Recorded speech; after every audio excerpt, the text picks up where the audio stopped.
본문의 말씀 디도서 1장 1절에서 4절 말씀을 통하여서 영적 자신감을 회복하려면 이라는 말씀의 제목으로 하나님의 말씀을 나눕니다. 세상에는 열등감에 빠져서 살아가는 영혼들이 참으로 많습니다. 어떤 심리학자는 무려 95%에 넘는 사람들이 이 열등감을 느끼면서 살아간다고 합니다. 실제로 사람들이 끊임없이 자기 자신을 부정적으로 평가하면, 열등감으로 평가하면 자기가 가지고 있는 능력의 30%밖에 사용하지 못합니다. 하지만 긍정적으로 평가하고 자신감을 가지면 자기 능력의 500%까지도 발휘할 수 있다고 합니다. 우리는 지금 코로나로 인하여서 한 번도 경험하지 못한 그런 어려운 시기를 살아가고 있습니다. 벌써 거의 만 2년이 되어져 가고 있죠.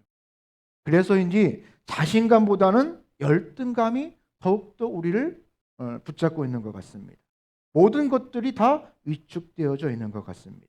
그래서 더 잘할 수 있고 더 힘있게 할 수 있는데 우리 입술의 고백이, 내 삶 속의 고백이, 내 기도의 내용들을 가만히 바라보면 어렵다, 힘들다, 죽겠다, 못 살겠다라는 이런 부정적인 말이 점점점 더 많아지는 것 같습니다. 문제는 이처럼 자신감의 상실, 이것이 거기서만 그치는 것이 아니라 영적으로 위축될 수밖에 없다라는 것입니다. 특히 이 영적 위축감은 하나님이 주신 그 은혜 그리고 구원까지도 의심할 수 있는, 흔들어 버린다는 것입니다. 결국 우리 삶의 곳곳에서 엄청난 악영향을 끼칠 수밖에 없다는 것이죠. 그러므로 우리는 이 자신감의 상실과 영적 위축, 여러분 이것을 누가 좋아할까요? 하나님이 기뻐하실까요? 아니면 악한 마귀가 좋아할까요? 우리가 한번 생각해 볼 필요가 있다라는 것입니다. 오늘 읽은 디도서의 말씀은 바울이 그의 목회서신이지요. 그래서 디모데 전후서와 이 디도서 말씀이 이 목회서신입니다. 그가 언제 기록했냐면 그 인생의 말기에 정말 은퇴를 앞두고 정말 하나님의 부르심을 앞두고 기록한 말씀입니다. 그러므로 어떤 신학적인 측면이나 목회적인 측면에 보면 그 완숙도나 그 깊이가 참으로 깊습니다. 바울은 이제 로마 감옥에서 석방되었습니다. 그리고 디도와 함께 크레데 섬에서 함께 사역을 감당하고 있습니다. 그러나 이제 시간이 되어서 이제 바울은 다른 지역으로 그 사역지를 옮기려 하고 있지요. 그래서 크레데 교회의 장로를 세우고 그리고 정통신학을 가르치고 성도들을 바르고 또 하나님의 교훈을 가르치기 위해서 오늘 말씀처럼 영적 아들이었던 디도를 이제 목회자로 남겨두고 있는 상황입니다. 마침내 이 복음의 불모지였던 크레데 지역이 하나님의 은혜로 말미암아 그리고 바울과 디도를 통하여서 그들의 헌신을 통하여서 하나님의 말씀을 통하여서 크게 변화될 수 있었다는 것입니다. 오늘 본문의 말씀은 디도서 말씀의 서론이지요. 처음부터 바울의 그 어투와 사용한 그 용어를 잠깐 살펴보면 깊은 연륜과 함께 무엇이 느껴집니까? 자신감이 느껴집니다. 세상이 주는 자신감은 좀 허세가 있어요. 정말 두려운데 할 수 있다, 해보자. 그런 좀 자신감과 함께 세상이 주는 자신감은 허세가 포함되어져 있습니다. 하지만 하나님이 주시는 자신감은 영적 담대함으로 나타난다는 것입니다. 우리가 우리의 삶을 살아갈 때에 이 하나님이 주시는 영적 담대함으로 자신감을 가지고 살아가야 될 줄을 믿습니다. 이처럼 영적 자신감은 세상의 풍파와 고난에 주눅들지 아니하고 다시 힘을 내고 넘어져도 다시 일어나게 하는 삶의 원동력이 될 수 있다는 것입니다. 오늘이 2022년도 2월 첫 주죠. 벌써 1월 달이 지나가고 또 2월 달이 시작되어집니다. 2월 달을 시작하면서 오늘 디도후서를 묵상하는 시작의 그 이유가 있습니다. 오늘 바울과 디도가 앞이 보이지 않는 정말 암흑과 같은 칠 것 같은 크레데 섬에 교회를 세우고 하나님의 나라의 확정을 위해서 그들이 담대함으로 자신감으로 나아갔던 것처럼 우리 성지교회와 우리 모든 성도들이 이와 같은 마음으로 하나님의 나라를 세우고 하나님이 주시는 이 위대한 사명을 붙잡고 나아가는 저와 여러분이 되기를 축복합니다. 여전히 이 상황을 헤쳐나가는 우리의 모습들, 우리에게는 다른 세상과는 다른 그 무언가가 있어야 되겠지요. 하나님의 백성답게 하나님이 주시는 그 능력을 가지고 그 자신감을 가지고 살아가야 된다는 것입니다.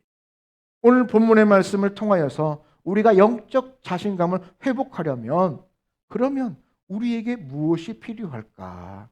오늘 말씀을 통해서 은혜를 나누기를 원합니다.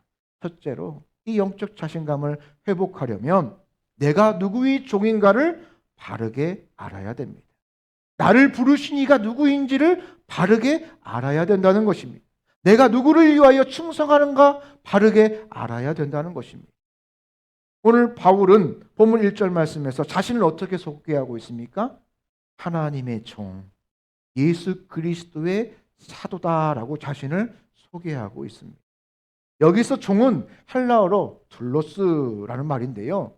노예와 하인 또는 일꾼, 신하를 뜻하는 단어입니다.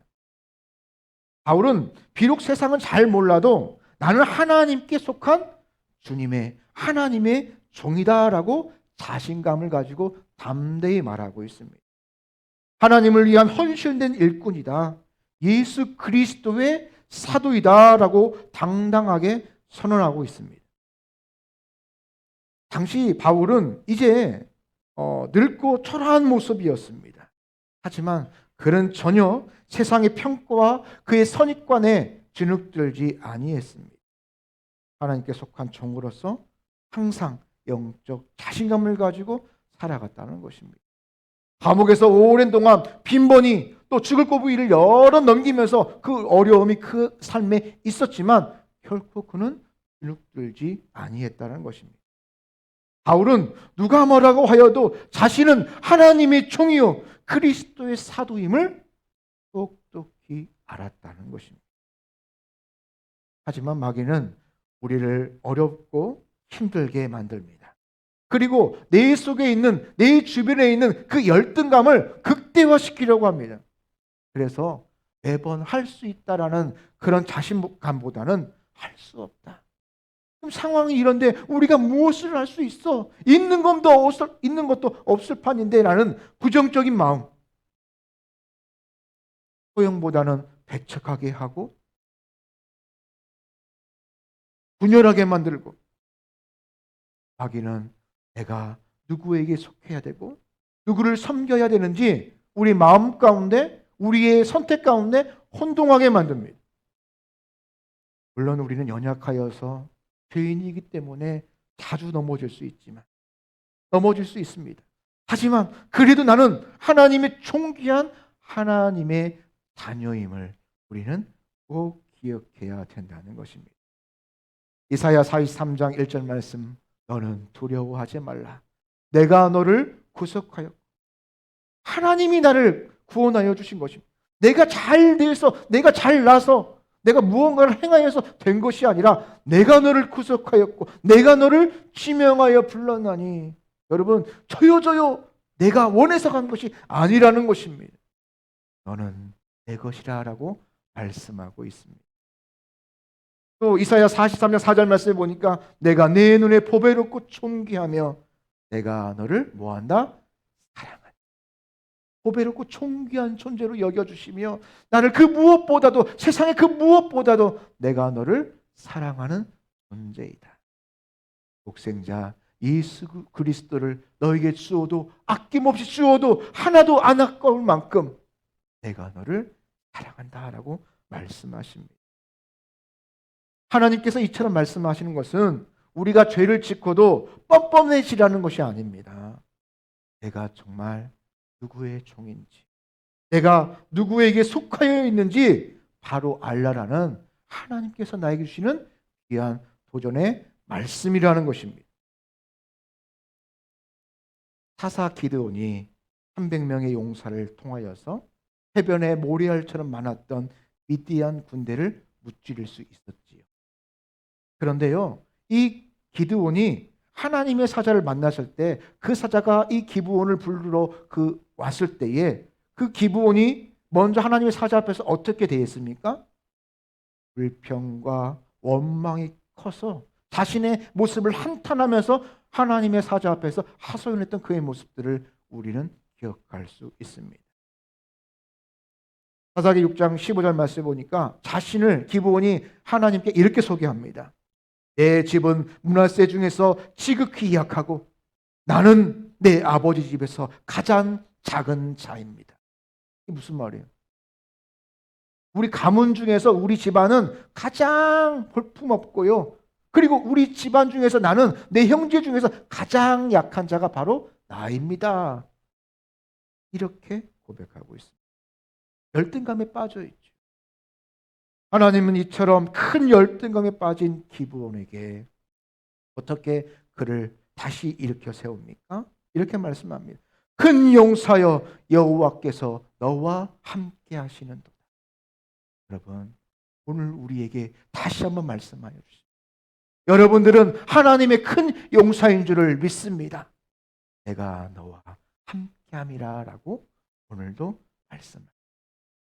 나 같은 죄인이, 나 같은 연약한 자가, 이렇게 볼품없는 자가 오늘 또 넘어지고 내일 또 넘어지는 이런 자가 내가 무엇을 할 수 있습니까? 라고 내가 다시 반문할 수 있지만, 세상이 나를 이렇게 하찮게 여기는데 내가 어떻게 감당할 수 있습니까? 라고 우리는 고백할 수 있지만, 하나님은 나를 향하여 큰 용사, 내가 너와 함께하리라 라고 오늘도 나를 하여 주시고 다시 한번 자신감을 우리에게 주고 계신다는 사실입니다.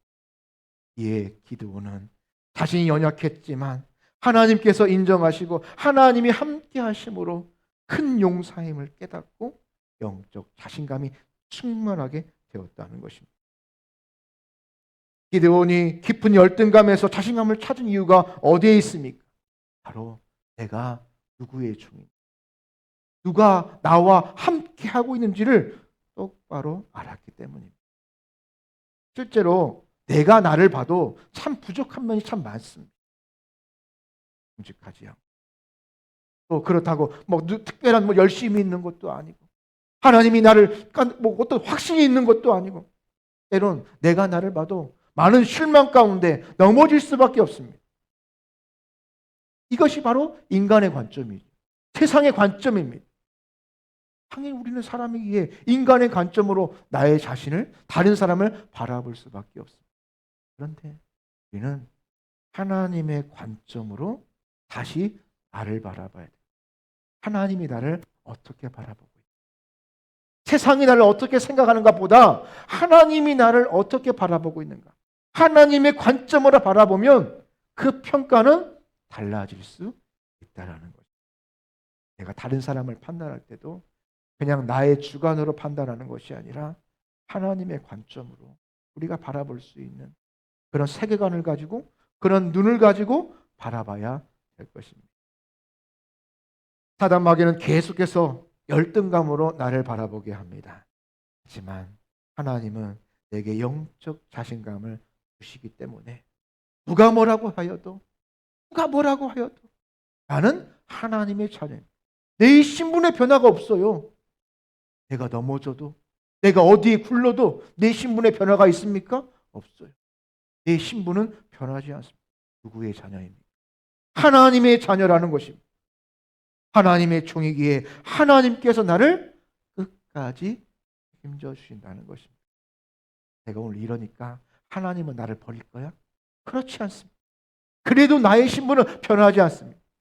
탕자가 아버지를 배반하고 아버지의 재산을 가지고 타국에 가서 그것을 흥청망청 다 쓰고 몸에 병이 들어 돌아볼 때에 탕자를 어떻게 맞아주셨습니까? 오선발로 나아가 그를 안아주고 가장 기뻐하며 잔치를 베풀었던 것처럼 그의 신분이 바뀌지 않는다는 것입니다. 또 내가 하나님의 종임을 인정하면서 살아가려면 그러면 어떻게 하느냐? 항상 하나님의 내 삶의 주인임을 우리는 고백하면서 살아가야 된다는 거예요. 상황이 나를 넘어뜨리려고 하고 있지만 나는 하나님의 종이다.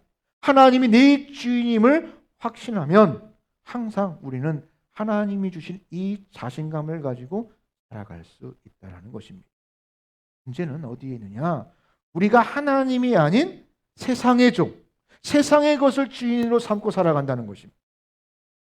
그래서 많은 경우 내가 하나님보다 앞서고 내 경험이 하나님보다 앞서고 하나님을 내가 실수할 때 또 귀찮은 일을 뒷수습하는 그런 분으로 착각하고 살아가는 경우가 많은 것입니다.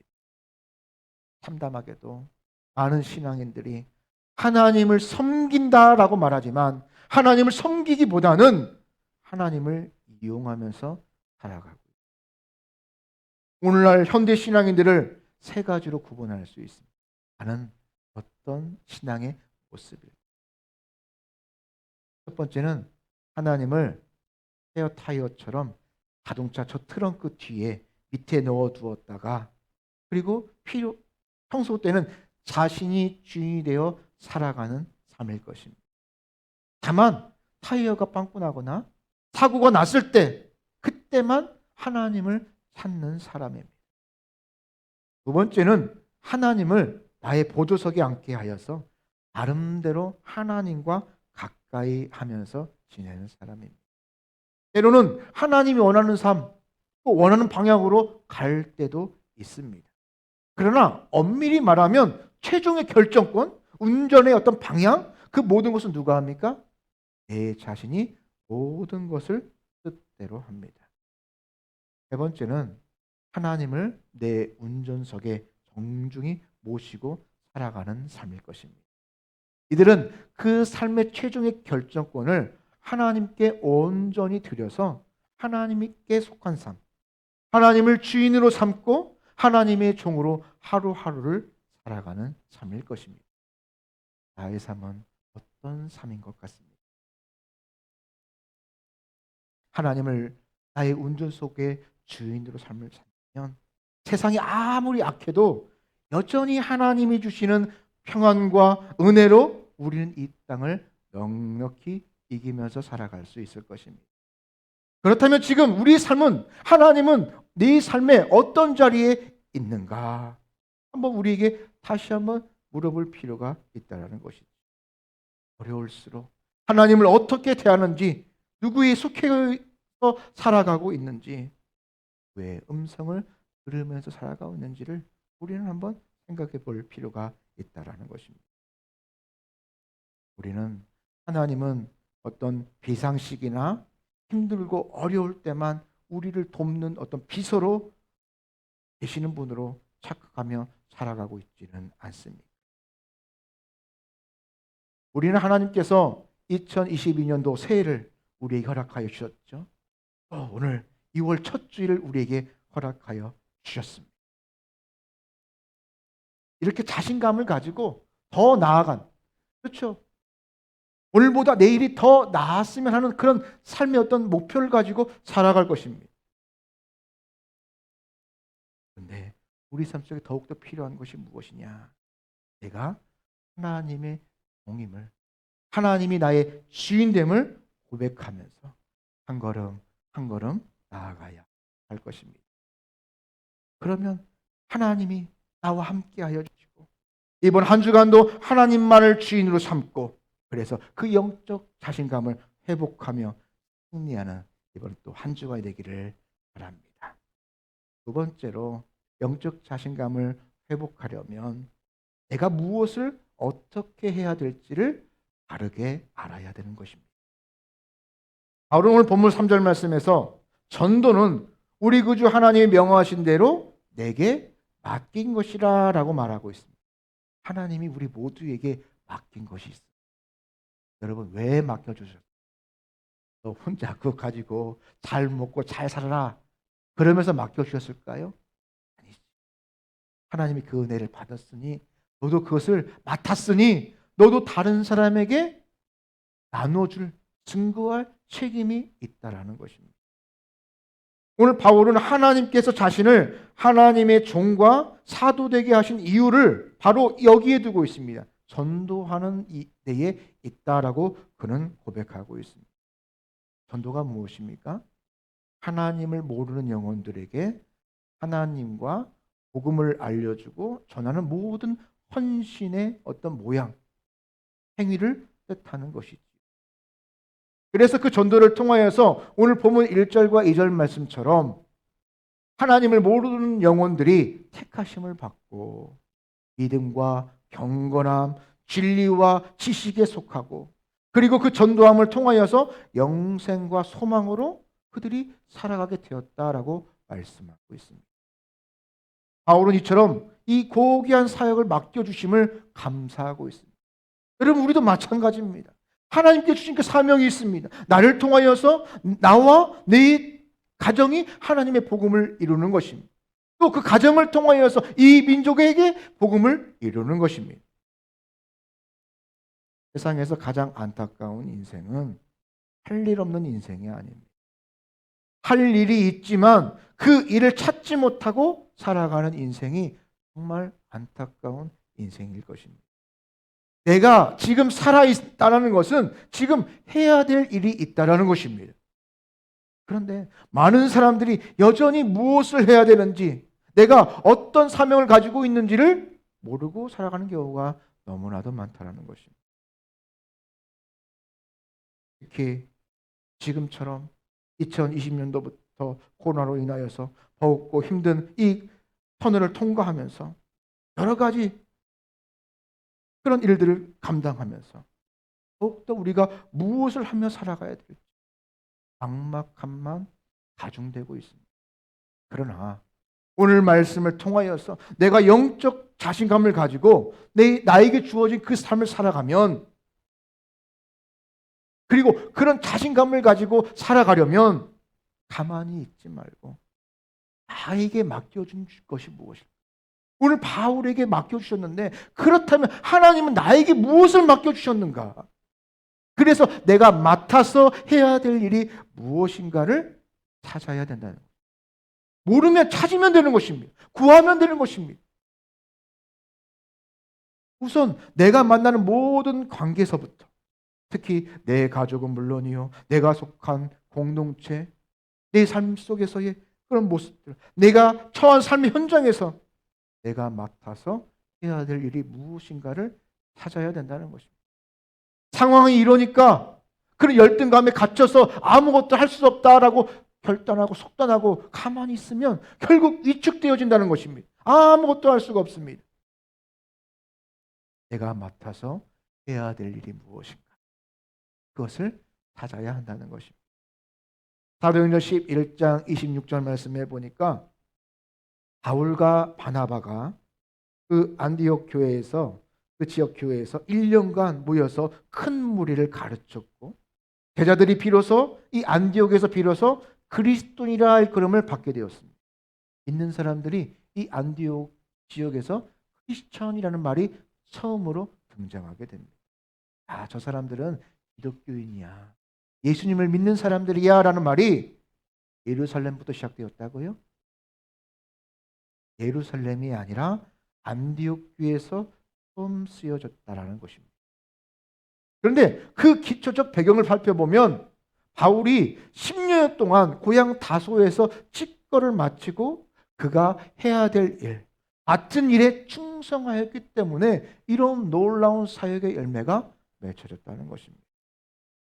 이 엄청난 열정을 가진, 에너지를 가진 이 바울이 다소에서 10년 동안 직거하면서 얼마나 불안하고 막막했습니다.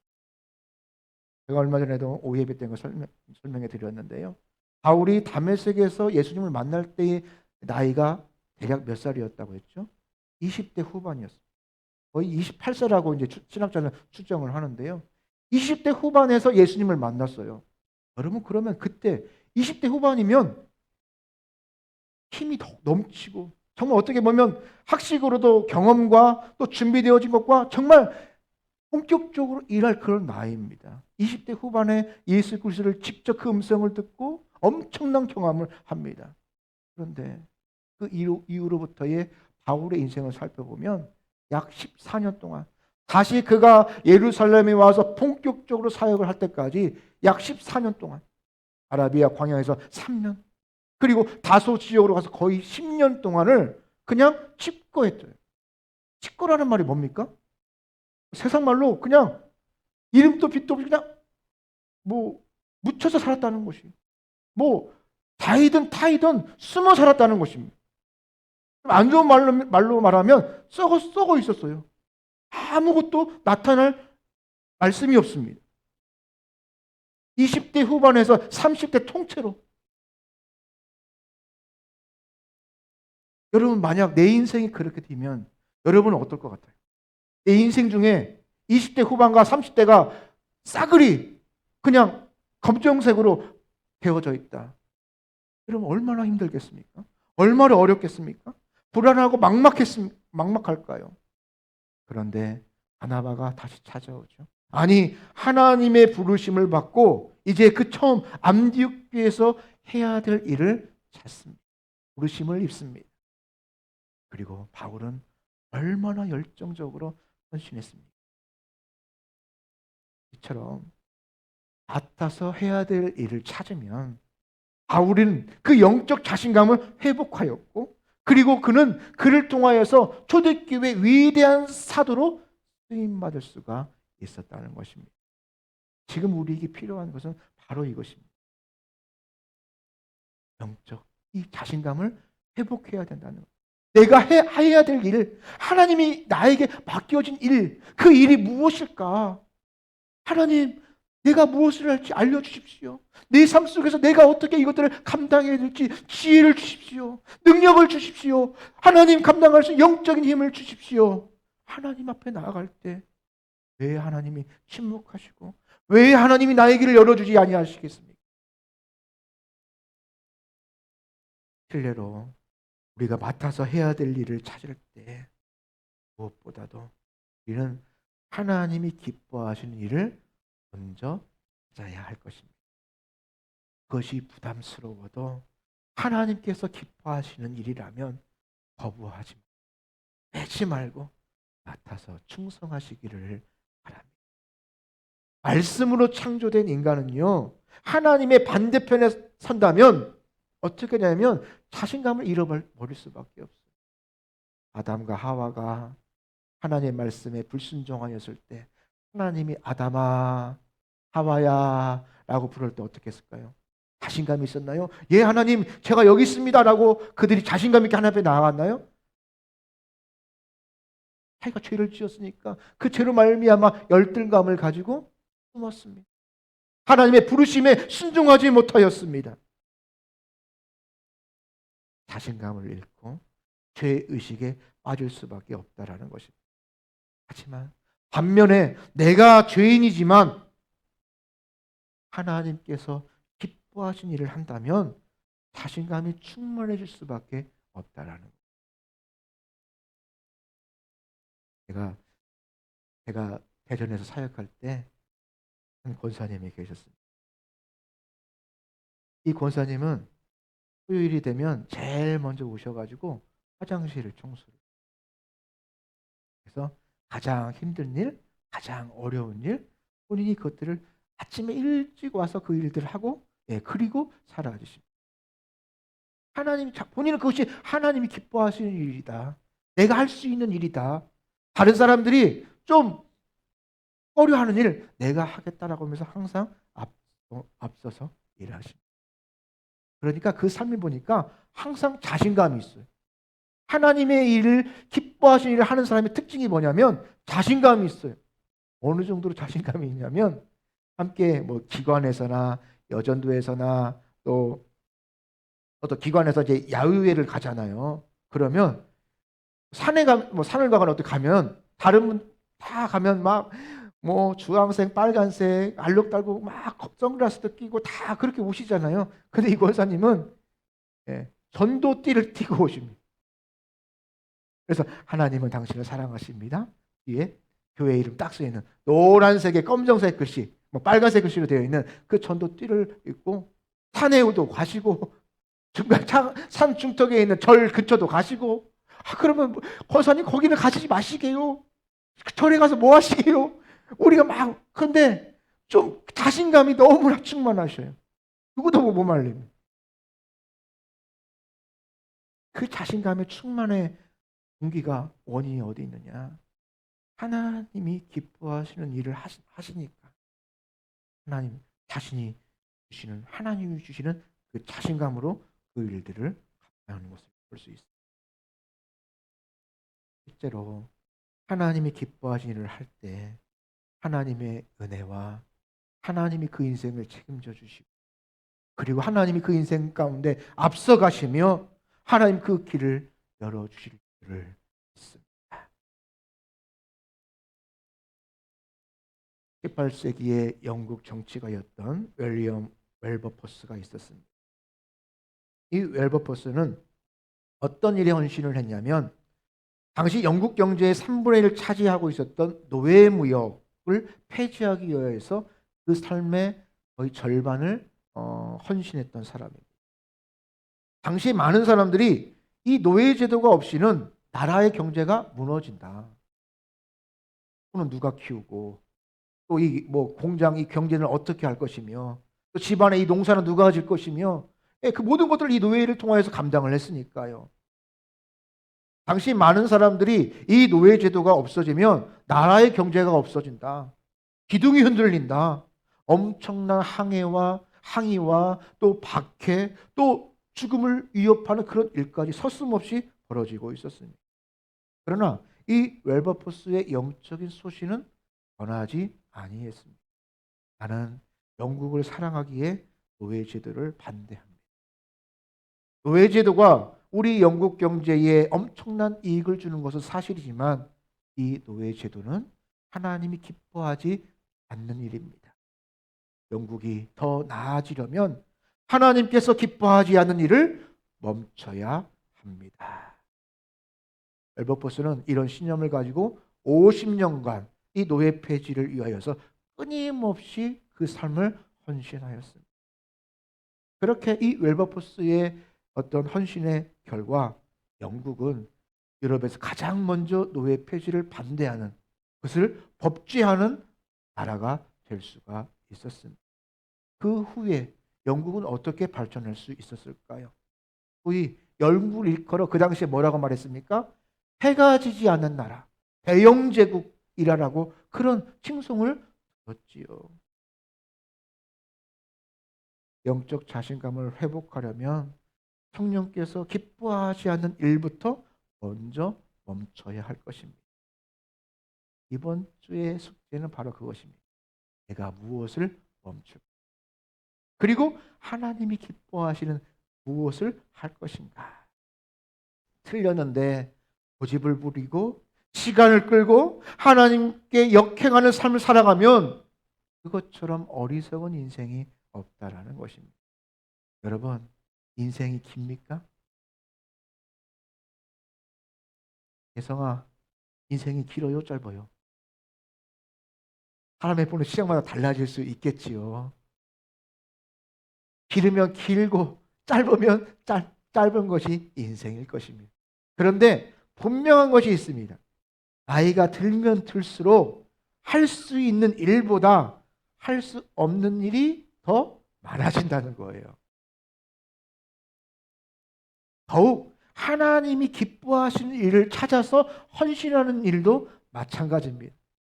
에이, 지금 못하면 나중에 할 수 있을 거야. 시간이 생기면 할 수 있을 거야. 물질이 좀 더 모여지면 할 수 있을 거야. 내가 좀 더 건강하면 할 수 있을 거야 라고 미루지만, 그것이 내 마음의 어떤 소원이 될 수도 있지만 여러분, 그것은 힘든 일이지요. 지금 할 수 없으면 나중은 더욱더 어려워질 수 있다라는 것입니다. 상황의 유불리를 판단하지 말고 그것이 하나님이 기뻐하시는 일이면 내 능력보다 더 많은 일을 감당할 수 있어야 되는 것입니다. 그래야 더 많은 생명을 살릴 수 있습니다. 그래야 더 많은 영광을 하나님께 올릴 수 있다는 것입니다. 하나님, 여건도 안 되고 이것도 안 되고 이것도 안 되고 그래도 하나님 순종하겠습니다. 그래도 하나님이 하라 하시면 하겠습니다 하는 거하고 여건 다 되었을 때, 여건 다 될 때 할 수가 없어요. 그런데 2022년도 여러분 어떻게 될 것 같습니까? 여전히 다사다난한 그런 한 해가 될 것입니다. 여러분, 그래도 우리가 다짐해야 될 것이 있습니다. 내가 하나님이 기뻐하시는 일을 먼저 행하고 그리고 나에게 준 그 맡겨준 일들을 감당하시기를 바랍니다. 그래서 열등감이 가득한 이 세상에서 나는 언제나 하나님이 주시는 이 은혜의 자신감을 가지고 살아가기를 바랍니다. 영적 자신감을 잃어버리지 아니하고 그 자신감을 가지고 날마다 승리하는 사랑우리 성직교회와 모든 성도 여러분들이 다 되시길